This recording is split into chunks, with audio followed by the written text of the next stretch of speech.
Olá, pessoal, como é que vocês estão? Tudo certo? Estamos aqui de novo, né, gravando mais uma aulinha. Hoje é sobre os efeitos psicológicos da prática. Então, vamos lá. Vejam, logo de cara eu vou deixar curiosidade, quem quiser congelar a tela pode, né, fazer uma pausa, mas eu vou deixar arranquei duas questões de prova e coloquei aqui para vocês saberem já a questão de prova, para quem precisar fazer, né, ou por não fazer outros trabalhos, ou por às vezes não conseguir acompanhar nada e ter que fazer uma outra forma de avaliação. E aí eu quero que vocês leiam e reflitam de novo no final dos slides, tá bom? Não vou ler de propósito. Aí vocês divulguem o boato de que a professora já fez um spoiler da prova, e aí todo mundo vai começar a ver minhas aulinhas gravadas. Então a gente vai fazer agora um marketing meio assim de pavor, né, do medo, instaurando medo de prova, resgatando a base de medo de vocês mais primordial, de ser avaliado, de passar vergonha, de ser reprovado, né? Ser excluído de um grupo porque reprovou. Olha que horror, né? Os veteranos todos, o que eu mais ouço os veteranos falando para os calouros é: meu, reprovar, você não precisa nem tá aí, você vai reprovar um monte, sua vida continua igual. E tem calouro que me olha assim e fala: que isso, professora, que dica é essa dos veteranos? Não estou entendendo, né? Então, vocês achem o caminho aí do meio, o que cada personalidade pede. Eu não recomendo reprovar, não. Eu sou professora, né? Eu não recomendo, não. Então, estudem, façam no tempo de vocês, se respeitando, mas organizados, disciplinados para estudar e passar assim. Vejam, quando a gente fala de efeitos psicológicos, a gente não sabe tanto, né? Efeitos fisiológicos a gente ouve falar direto, né? Então, esse gráfico aqui retoma a relação entre, né, quem faz pouco exercício é quem está aqui com esse xizinho. Quem faz muito exercício é esse triângulozinho. Então, quem faz muito exercício, quando ele está numa situação de alto estresse, que é aqui, ele sente menos doenças do que quem faz pouco exercício. Ó, quando eles estão no baixo estresse, aí de boa, os dois não estão doentes, não sentem nada. Quando aumenta o estresse, quem faz mais exercício tem menos doença, quem faz menos exercício tem mais doenças. Olha que atual, né, para esse momento aí de pandemia. Então, não só as doenças derivadas do próprio estresse, como outras doenças, porque o exercício auxilia a imunidade, né, a nossa defesa do organismo contra uma série de doenças, né.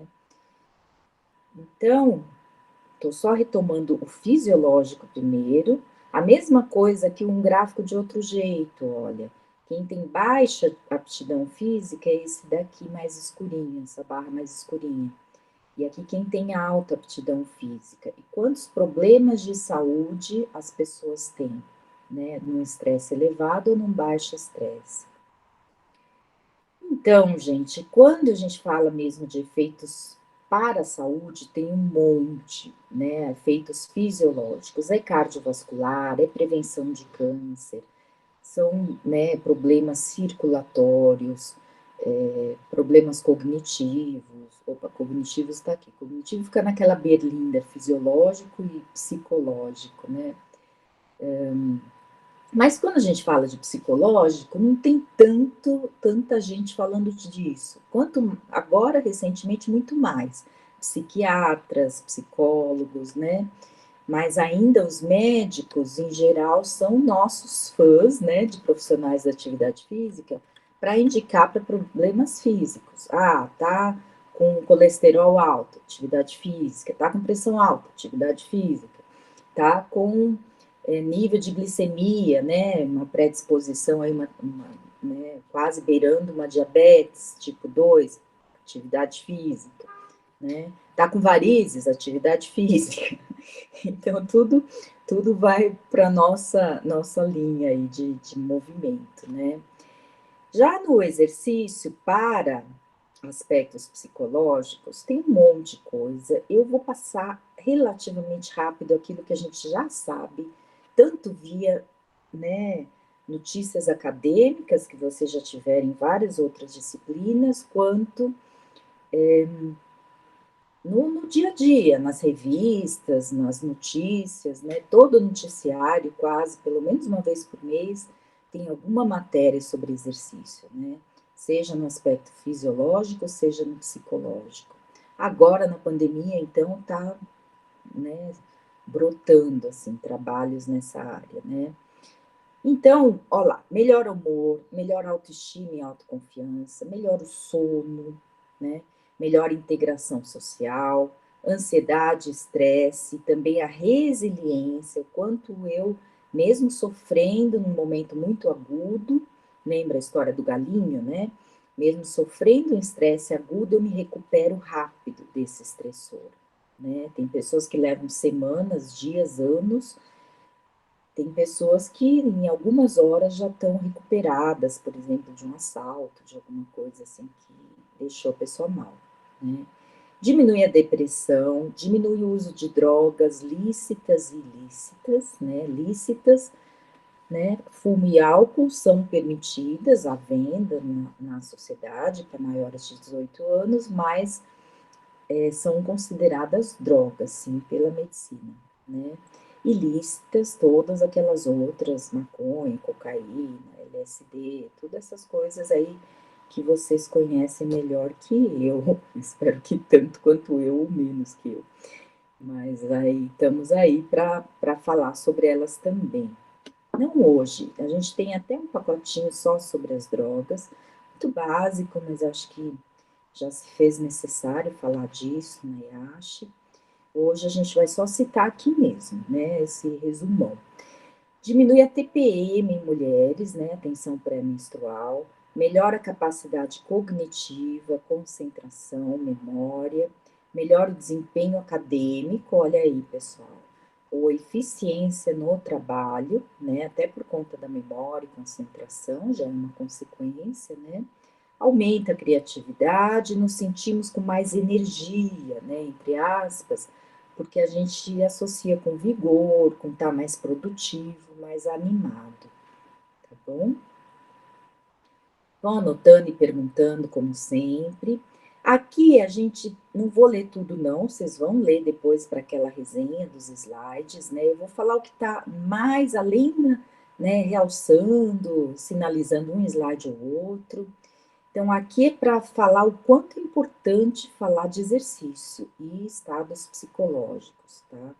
Principalmente porque ele tem sido um tratamento coadjuvante, paralelo, né, complementar aos tratamentos mais relacionados a terapias farmacêuticas, né, junto a psiquiatras ou mesmo a psicólogos, né? Então é por aí, todo mundo buscando qualidade de vida. Aqui, olha, é um dado que fala que o que está relacionado com a perda de vida saudável, que não é morte, tá, gente? Entre as idades mais ativas, né, de 15 a 45 anos. Olha só, perda de vida saudável tem um ou outro problema físico. A maioria são problemas psicológicos, depressão, uso de álcool, acidentes de trânsito, né? Tráfico, aqui parece tráfico de drogas, né? Traduzido em inglês, de trânsito, esquizofrenia, lesões autoinduzidas, né? As pessoas que se cortam, arrancam o cabelo, desordem bipolar, uso de drogas, transtornos obsessivos compulsivos, osteoartrite, algo mais físico, e a própria violência também mais físico, né? Então vejam, claro que a violência, né, ser uma pessoa violenta, né, predisposto à violência, com menos reguladores emocionais, né, controle emocional, claro que é psicológico, né? Eu pensei em violência aqui na morte mesmo, né? Um tiro, uma facada, que também é perda, porque às vezes a pessoa fica paraplégica, fica, né, com alguma deficiência mesmo, né, física, né, para retomar uma vida saudável. Fica aqui, então, quanto a gente tem que estar trabalhando, né, com a psicologia para estar prevenindo todos esses problemas, né? Muito difícil alguém não conhecer alguém que ou está nesse momento com algum problema psicológico, ou a gente mesmo já ter passado por algum problema mais grave em termos de transtorno psicológico, né? Vejam, sentir tristeza, sentir momentos de ansiedade, especialmente nessa pandemia, todos praticamente estão sentindo, né?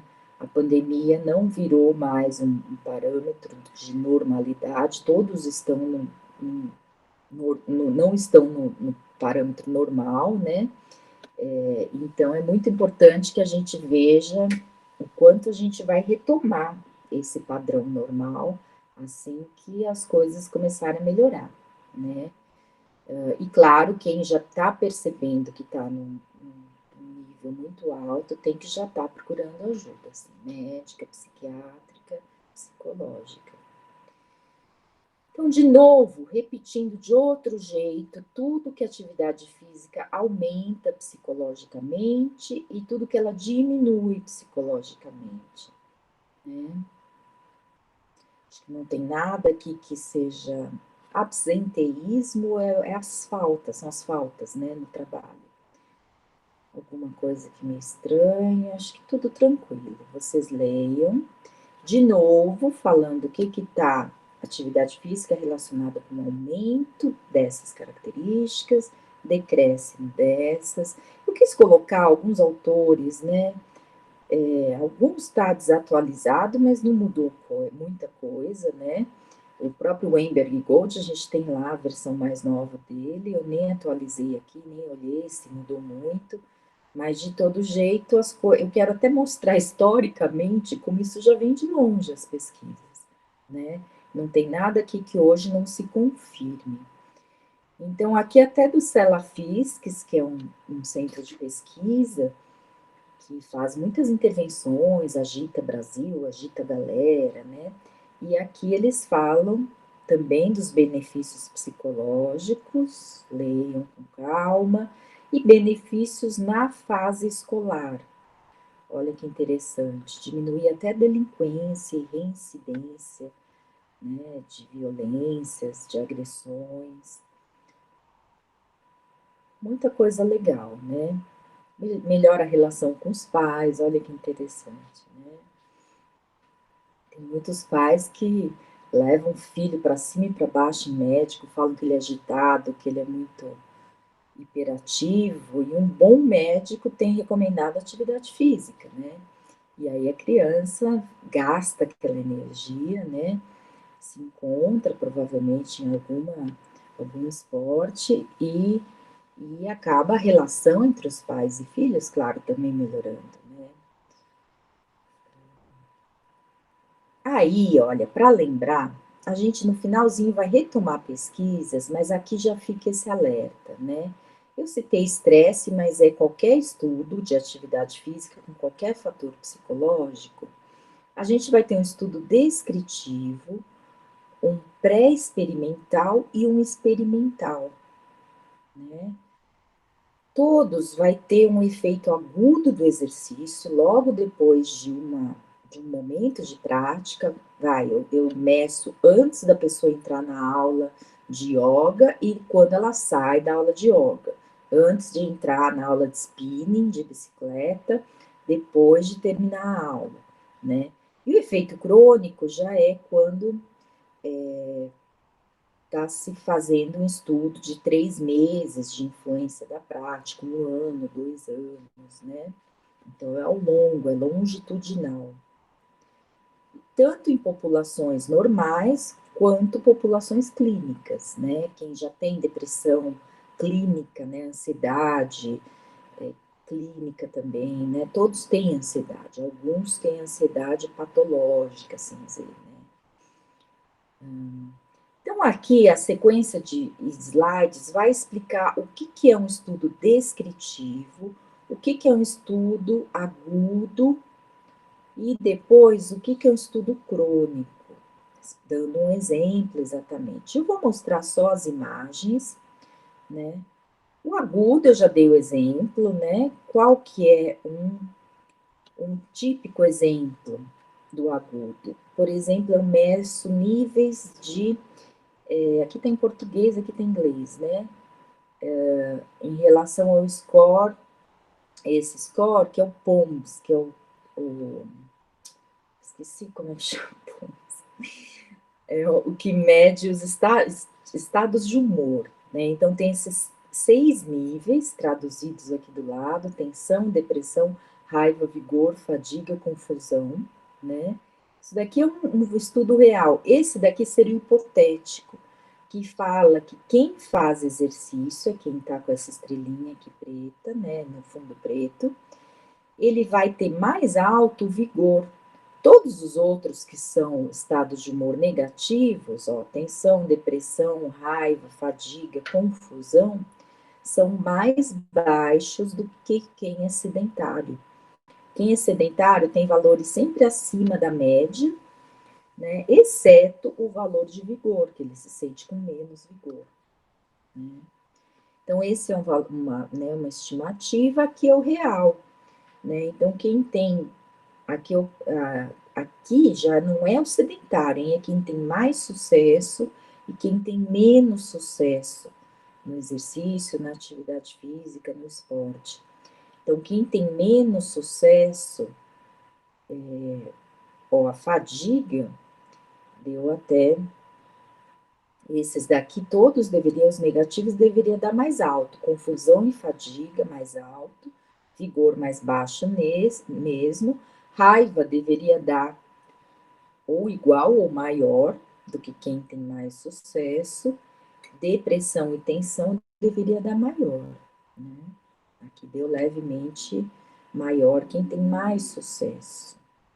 Tensão e depressão. Alguns trabalhos, né, agora olhando e pensando, falam de que o preço de ser bem-sucedido, ser o primeiro no ranking mundial de tênis, por exemplo, vocês acham quem que é mais estressado? Quem é o primeiro colocado ou quem é o último?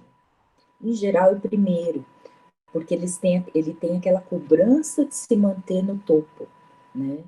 Então faz até sentido que o mais sucesso sentir mais tensão, principalmente porque as competições que ele faz são de maior importância, tem recursos financeiros envolvidos, né?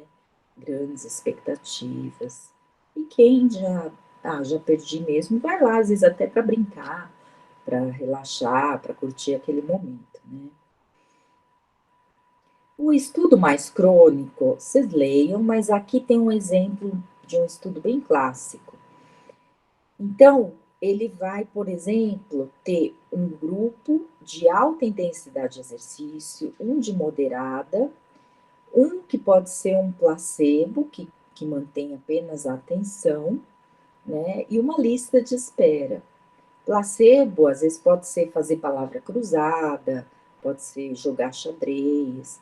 E a lista de espera não faz nada, não tem nem controle de atenção, isso fica lá na lista e pronto, né? Então, quando a gente olha o efeito nas medidas de tensão e ansiedade, a gente vê que o único que baixou da condição pré e pós, vamos imaginar 3 meses de exercício, por exemplo, foi o grupo de exercício moderado, né? Olha aqui o vermelhinho, né? Todos os outros aumentaram, inclusive o grupo de autoexercício, né? Todos aumentaram em relação aos níveis iniciais e né, todos aumentaram, ponto final, esses 3. Aqui diminuiu, né? Olha só como é grande o efeito. A mesma coisa falando sobre o déficit de coping. Coping é o enfrentamento do estresse. Então, quem tem o déficit, né, tá deficiente o lidar com o estresse, né? Então, veja que é uma dupla negativa, né? Tá deficiente o lidar com o estresse, então, se diminui, quer dizer que ficou mais eficiente. Então, o exercício moderado deixou a pessoa mais eficiente em lidar com o estresse, né? Enquanto o grupo controle de alta intensidade, não, aumentou. Vejam, a gente tem que chamar atenção aqui para o grupo de alta intensidade. Então, se fisiologicamente, muitas vezes a gente fala quanto mais melhor, coração mais forte, né, sei lá, pulmão mais forte, para obter efeitos psicológicos, nem sempre mais é melhor. O máximo não é o melhor.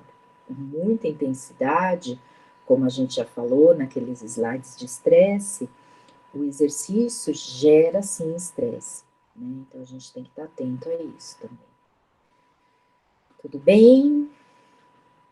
Então, olha, quando a gente fala de estudo experimental, né, e não pré-experimental, ele tem que ter o grupo controle, tem que ter o efeito controle, né, um conteúdo simbólico para controlar o efeito placebo. As pessoas têm que ser distribuídas para esses grupos aleatoriamente. Então, eu não posso chegar e falar, pessoal, aqui, 100 pessoas numa sala, 30 pessoas vão fazer exercício intenso, 30 vão fazer exercício moderado e os outros 40 vão fazer alongamento. E aí, exatamente, né? Então, aqui eu fiz um sorteio. Se eu falasse assim, quem aqui quer fazer exercício intenso? E levantava lá uns 30 pessoas, levantavam a mão. Então, o que, que poderia acontecer? Eu poderia ter um fator, né, que já daria uma predisposição aos sujeitos a entrarem no grupo que eles mais querem, que eles mais gostam.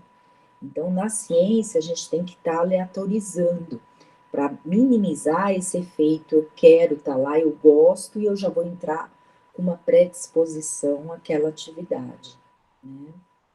Tanto que trabalhos muito bons, às vezes, sorteiam entre pessoas da comunidade. Batem ali na porta e falam, você foi sorteado para fazer exercício. E aí, se a pessoa é um super sedentário, tem raiva de exercício, né? Seria o ideal, né? Porque aí o efeito todo de expectativa está sob controle. Né? Vejam, na vacina agora vocês estão vendo isso, né? As pessoas pensando, sugerindo como é que vai ser o estudo, os profissionais da saúde que estão tomando, alguns tomam uma vacina só com glicose, né? Não tem nada de vacina dentro, às vezes nem o médico, a pessoa, o enfermeiro que está aplicando a vacina sabe quem recebeu a vacina e quem não recebeu, né?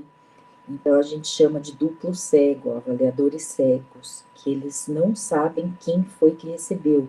Então imagina que eu vou dar aula para um grupo e eu sei que esse grupo, né, ele teria, né, seria tal tratamento e o outro seria o outro tratamento, então nem quem dá aula sabe, né, que tipo de pesquisa que está se fazendo, se é psicológica, se é fisiológica, se é algo hormonal, né.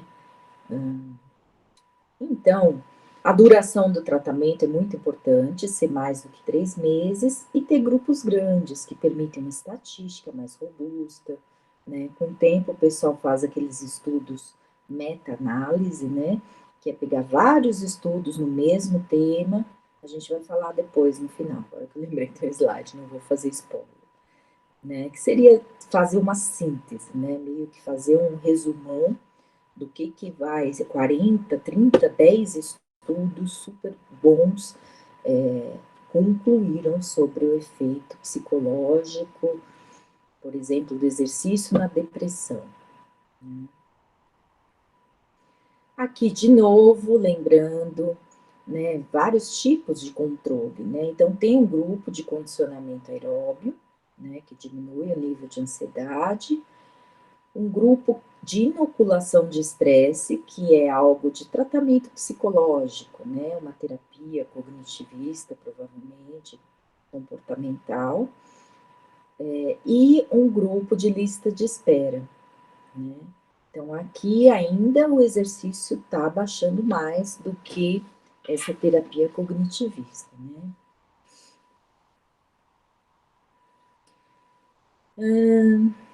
Aqui, de novo, falando da ansiedade, né? Como ela diminui, principalmente de exercícios de intensidade baixa, né? E aumenta em exercícios de intensidade alta. Então, é fácil pensar no alto rendimento, né? Todo o estresse que o atleta passa, todo o ambiente de competição, que é muito exposto, é muito financeiramente disputado, patrocinadores, né? Tudo bem, né? Aqui tem algumas coisas que falam do exercício e depressão. Então, saímos de ansiedade, vamos para depressão. Vamos lá mostrar o exercício. Então, aqui tem um grupo de aeróbio, que é o da bolinha, que é o que diminui mais o estado de depressão, né, no questionário do Beck. E aí, o segundo que mais diminui é o grupo de alongamento, 4 semanas, um mês só, né? E aqui tem o grupo da lista de espera, que vai receber o tratamento depois. Então, a lista de espera, vocês podem falar que é antiético, né? Às vezes não, eles falam, olha, a turma lotou, a gente vai fazer esse trabalho por um mês com essa turma e você espera o próximo mês. Enquanto isso, eles aplicam o teste inicial e o teste final nesses sujeitos. Depois que o estudo acabou, eles ainda continuam um mês aplicando, né? A questão ética faz com que a gente dê um retorno para quem se interessou, para quem ficou na expectativa de ter um tratamento, né? Vejam, o ato de, às vezes, que ir para melhorar a depressão poderia já estar dando uma predisposição para as pessoas melhorarem. Entende? Quando eu tô depressiva em casa, tô mal, mal, mal, mal. A hora que eu falo, meu, vou procurar no Google um psicólogo, vou ligar para alguém, vou ligar para o 188 lá, o CVV, vou pegar umas dicas do que eu posso fazer. Nesse momento você já está melhorando, você já está buscando ajuda, você quer sair do estado depressivo, né? Isso é bem legal, né? Então, por isso que são pessoas que já têm, talvez, alguma predisposição, tanto que abaixou um tiquinho, né, a depressão. Tudo bem? Nas populações clínicas, então, quem já tem um nível alto de depressão e ansiedade, tem sido observados, né, melhor assim, tá? Então, o exercício crônico está muito associado, sim, à saúde mental. Aqui repete de várias formas, né? O exercício tem sido um aliado em qualquer idade, em qualquer sexo, né? Em vários níveis de dificuldades psicológicas. Claro que muito graves, eles têm que ter aliado tratamento farmacêutico, né? Sempre com terapia aliada em casos clínicos, né? Muito importante. Aqui já é usado, né? O Weinberg fala assim, usar o exercício como terapia, né? Então, ele dá até as dicas, né? Que as pessoas, né? Então, o profissional, alguns fazem isso informalmente. Eu já tive ex-alunos falando, professor, eu virei psicólogo e não sabia. E ele, já contei para vocês, talvez, ele era massoterapeuta, ele fazia massagem e correção postural, né, com a técnica de Alexander, e ele falava, às vezes eu faço massagem, tiro uma tensão muscular nos ombros, por exemplo, e a pessoa começa a chorar, né, e aí ele falava que a pessoa às vezes não sabia por que estava chorando, e às vezes ela sabia, e desandava a falar uma coisa que tinha acontecido na infância dela, e tudo bem, né, e às vezes passava, era só uma catarse mesmo, falava, mas parecia que algumas tensões corporais nossas, principalmente nessa região né, dos ombros, pescoço, peito, né? Vocês veem que uma pessoa depressiva, ela se curva muito, né? Ela fica muito fechada, né? E, então, quando a gente, né, retoma esse alinhamento, muitas vezes é como se, né, você resgatasse aquele caminho neural daquela má experiência, e aí desata um pouquinho aquele nó, né? Vejam, é claro que se as pessoas tiram, né, do inconsciente, no plano pré-consciente, algum trauma muito forte, é fundamental vocês estarem caminhando para terapia, para ajuda psicológica, né? Não é para a gente estar sabendo lidar sem ter condições, inclusive de vocês, né, começarem a dormir mal, pensar que pode estar acontecendo alguma coisa com a pessoa, sem ter o preparo psicológico, né? Então, isso daqui são para casos leves, né?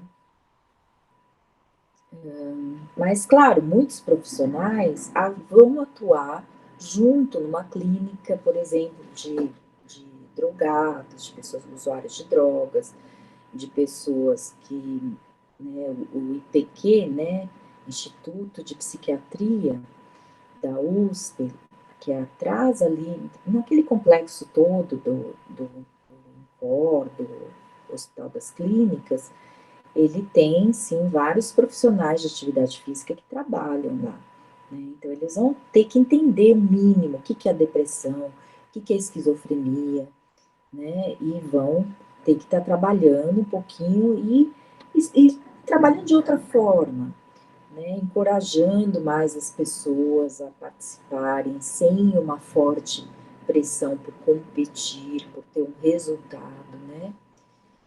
Então leiam aqui, vale a pena. Aqui para lembrar, né? Muitos vão ter educação física na idade com idosos, terceira idade, 1 e 2, né?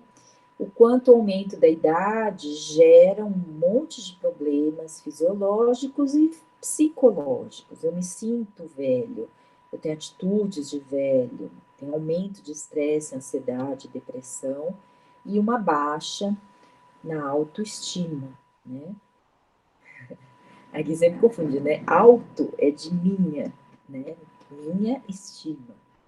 E aí, alto ou baixa seria, né, baixa autoestima ou alta com L, autoestima, né?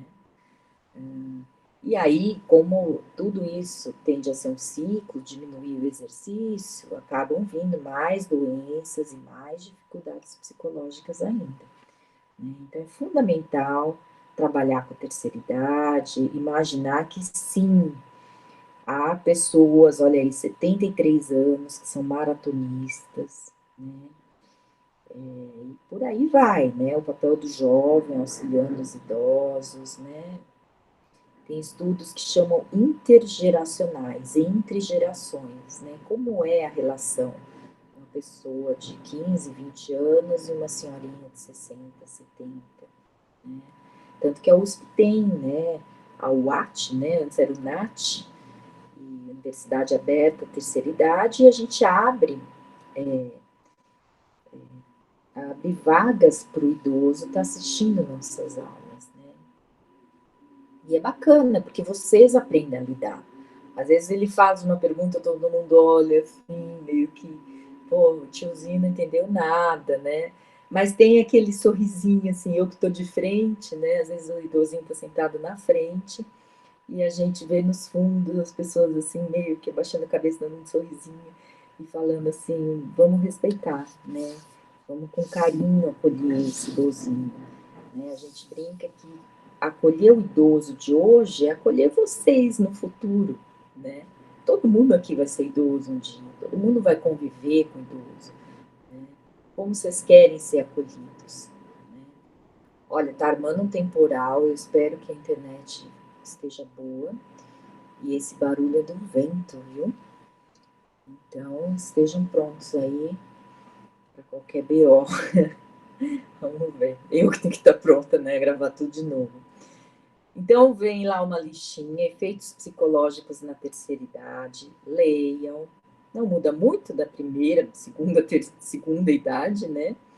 A gente brinca que a terceira idade é, né, é a melhor idade, mas aí tem quem chega na melhor idade fala assim, meu, aqui teve algum marketing falso, porque para ser melhor idade tem que ser maratonista mesmo, porque as dores vêm que vêm, né? As doenças.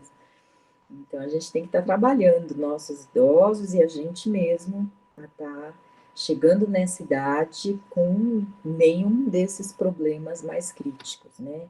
De depressão, de autoimagem muito ruim, né? Aí a gente fala um pouquinho do autoconceito, né? E quando a gente fala de autoconceito, a gente pensa, tem autoestima, e aí poderia ter um conceito mais físico, né? Aqui poderia ter um conceito mais psicológico, né? Mas aqui é físico. Então eu posso ter dentro do físico, que é mais a nossa área, eu posso ter pessoas que se sentem competentes no esporte, e às vezes não se sentem atrativas enquanto corpo, ou sentem que têm força física, mas não se sentem bem com a sua condição física. Às vezes tem uma doença, mas mesmo assim são fortes, mas não se sentem fortes no todo, na condição física. Então, isso para dar um exemplo, isso é didático, né? A gente sabe que a autoestima, o autoconceito, tem aí sutis distinções, eu acho que não vale a pena a gente estar entrando em muito detalhe, né? Num conceito mais geral, né, é aquela visão que você tem de si mesmo, né? O quanto eu me amo, o quanto eu gosto de mim, o quanto eu enxergo sob o meu olho e, claro, o olhar do outro, né? O outro está o tempo todo me olhando e me dizendo, nossa, que cabelo, você cortou o cabelo. E aí eu vou estar olhando a cara dele perguntando, você está dizendo para mim que está bom ou que está ruim? E aí eu aumento ou diminuo o meu autoconceito em função do que o outro também me fala, né? Quando a gente vai ficando mais velho, isso daí, o que o outro fala já não importa mais tanto. Tem jovens que já têm essa cabeça também, né? Aqui para dizer assim, o quanto a atividade física afeta a autoestima, né, de crianças. Crianças normais e crianças com algum problema, né, físico, mental, as crianças que têm alguma dificuldade têm mais ganhos com a atividade física, né, do que as crianças normais, né, entre aspas. Quais esportes que, em geral, produzem melhores efeitos na atividade física? Né? Tem vários, todos quase, mas os de fitness, né? Que tem a ver com condicionamento físico, tem uma melhora grande, esportes, né? De habilidades esportivas, né? De habilidades motoras, às vezes não necessariamente esportivas, né? Você vai saltar corda, você vai driblar em volta de um cone, né? Correndo ao redor de um cone, fazer algum tipo de gincana, né, que não é necessariamente esportiva. E também atividades criativas. Né? Olha que legal. Aí fala que sim, é importante ter uma continuidade no programa, é importante achar atividades que tenham sentido, que são bacanas para a pessoa. As pessoas falam, as pesquisas mostram que tipo de duração, frequência e tipo de atividade são as ideais, né, para desenvolver um autoconceito. Para vocês lerem sobre o exercício sono, vocês já devem ter tido algo com Mário, com Mina, né?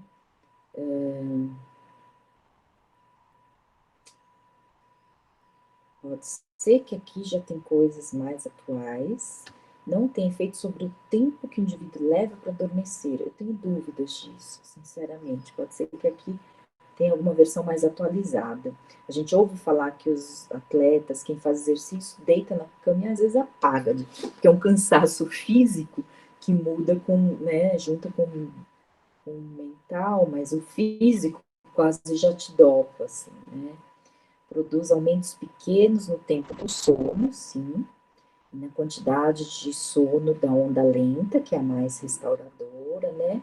Diminuições pequenas no sono de movimento rápido. Isso aí. Saibam que existem trabalhos nessa área, né? Aqui, olha, já é uma área bem controversa, estados alterados de consciência, né? Mistura porque às vezes dão um olhar mais místico, mas a gente tem dois momentos de trabalho, tem aqui um trabalho que fala do quanto existem, olha, experiências de pico, performance de pico e essa sensação de fluir, né? Então, quando vocês pensam tradicional, performance de pico, é um comportamento, né? Então, é um corredor lá. Ele tem um super foco, uma determinação, né? Uma performance excelente, espontânea, e faz o melhor de si, né? Isso é uma performance de pico, pico performance. Daí, você pode ter tanto uma experiência de pico quanto uma sensação de fluir, né? Então, a experiência de pico, muitas vezes, é quando a pessoa sente esses altos níveis de felicidade, uma coisa mais mística, uma sensação de união, de fusão, uma perda do eu. Ao mesmo tempo, a sensação de fluir, sentem alegria, prazer, perda do ego, muito parecido, né? Espírito de brincadeira, aqui é mais a brincadeira, né? Sensação de controle, perda de percepção, motivação intrínseca. Aqui a gente vê muito em brincadeiras, em estados de extremo prazer genuíno. Aqui já se fala, por exemplo, tem corredores que às vezes em treino, vão lá fazer um treino no mato, numa estrada, ficam horas ali, né? Com a própria cabeça, sem muita interferências. Às vezes no começo da corrida vão vindo coisas que aconteceram na semana, problemas. Com o tempo, parece que tudo vai se esvaziando. E aí ele vai olhando para o lado, ele vê aquela planta e fala, meu Deus, olha que lindo. Aí ele olha para o horizonte e fala, caraca, olha aquela paisagem. E ele começa a se sentir como que super empoderado, correndo. Então, assim, como eu já fui corredora, eu me lembro muito bem essas sensações, né? São raras, não é sempre que acontece, mas muitos hoje associam, né, quando se estuda lá né, as aqueles, ai, esqueci o nome, é Covid, aqueles rastreamentos do cérebro, quais são os tipos de ondas, né, cerebrais, que se associa com alguns tipos de meditação, que é quando o mental ele está meio anestesiado e fica aquele estado de ampla consciência, porém sem muito pensamento, só com sensações maiores, sensações de integração. Falei muito, né? Alguém vai me dizer aqui que uma maconha faz isso, eu nunca usei, né? Até queria ter experiência, mas sempre fui medrosa e hoje, na minha idade, acho melhor não, né? Eu já tô perdendo aqui a memória para algumas coisas por causa da Covid. Alguém vai me perguntar assim, professor, eu li um trabalho sobre o efeito da maconha na Covid. Então, a hora que isso se sistematizar e comprovar, e eu receber só a maconha medicinal, mais limpinha, sem as merdinhas que eles colocam na maconha vendida aí, nos traficantes, aí quem sabe, né? Gente, eu brinco, mas é para ter consciência, né? A gente sabe que todas as drogas, elas, principalmente menos de 24 anos, né? O cérebro nosso, com até 24 anos, 25 ainda está em formação. Então, antes disso, qualquer droga pode gerar uma alteração, assim, né? E sabe lá Deus, cada pessoa, sabe lá Deus, eu falando de ciência, colocando Deus no meio, né?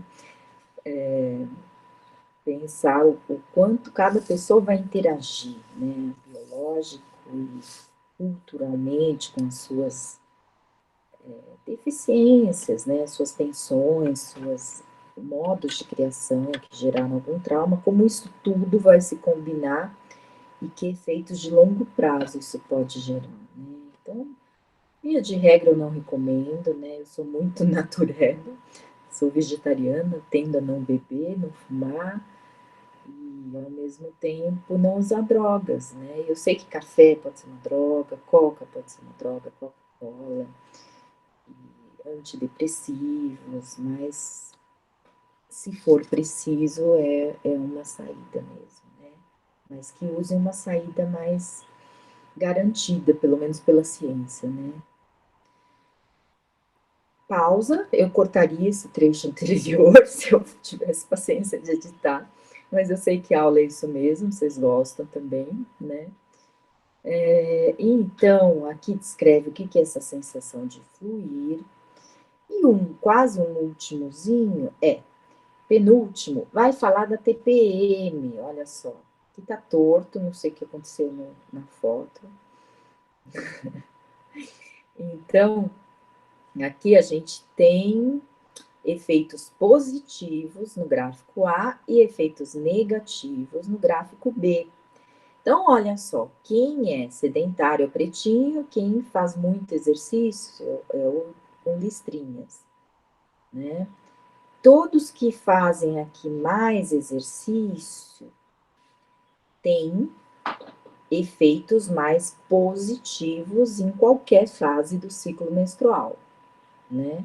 Pré-menstrual, menstrual ou meio do ciclo, para as mulheres, né? Já aqui, efeitos negativos, olha só, quem tem mais efeitos negativos, quem faz pouco exercício, tem bastante, mais do que sedentários, né? Um pouquinho mais que sedentários, só que quem faz muito exercício, bem mais. Isso é afeto, né? Isso não é físico, são afetos negativos, né? Deve ser raiva, depressão, ansiedade. Quem faz mais exercícios em qualquer momento, principalmente no momento pré-menstrual, né? Que é o que todo mundo reclama, né? Todo mundo reclama, coitadas das mulheres, né? O pessoal brinca que as mulheres só se enervam no período pré-menstrual. Alguns homens estão a vida inteira, o dia inteiro, o ciclo inteiro, todos os meses, todos os dias nervosos, irritados, né? É a briga aí entre os sexos e gêneros. Faz parte, né? Aqui a meta-análise. Então, quando a gente pega o efeito, o tamanho do efeito, que varia lá de 0 a 1, né, a gente vai ver, cada barrinha dessa foi uma meta-análise com um monte de estudos dentro. Então, se estudou depressão, tinha lá, sei lá, 10, 20 estudos mostrando todos de que sim, tem um efeito de 0,5 na melhora da depressão através do exercício, tá bom? Então, todos aqui têm um efeito positivo. Ansiedade, autoestima, depressão e outros indicadores, né? Detalhando, às vezes, tipos de ansiedade. Gente, tá aí, né? Nem sempre estudos muito atualizados, mas não mudou muito, não, né? Tem mais coisa no sentido, mais doenças que se comprova, mas eu nem fui muito atrás por falta de tempo mesmo de atualizar algumas coisas, mas isso já é para mostrar que lá atrás já se falava e isso se mantém. Então, vamos caminhar mais um pouquinho, efeitos agora psicológicos negativos da prática. Olha lá, principalmente esses primeiros, às vezes relacionados ao alto rendimento. Não tem como, né, não reconhecer isso. Então, traumas, estresse, burnout, que nós já falamos, cansaço, dor extremas, aqui, independente de alto rendimento, né? Uso de drogas, ou às vezes anabólico, não só as drogas, mas, né, outros que se diz, né, melhorar a performance, cobrança excessiva, insegurança, né, transtornos de alimentação, anorexia e a bulimia, né,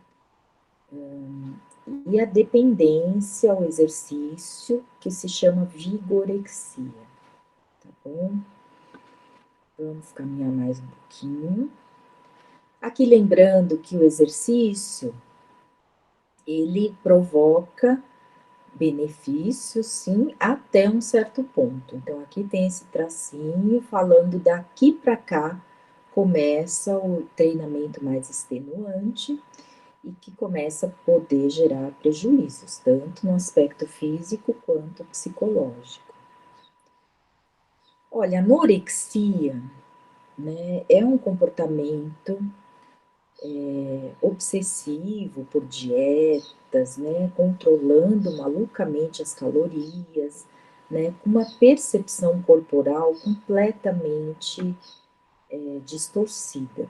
Então, uma mulher anoréxica se olha no espelho e se acha gorda, né? Às vezes está super magrinha, esquelética e olha no espelho e fala: Meu Deus, olha como eu tô gorda.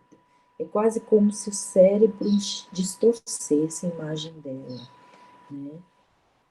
Não é um distúrbio fácil de ser tratado, né? Pode levar à morte e às vezes se confunde. Então, esse gráfico mostra características de uma mulher com anorexia, uma mulher atleta, e o que, que elas têm em comum, né?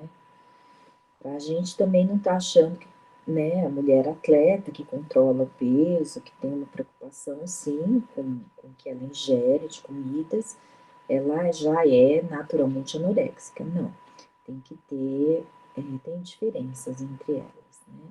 Olhem, aqui começa a falar na vigorexia, tá? Então, quando que a gente percebe que a pessoa é vigoréxica? Quando ela é privada do exercício.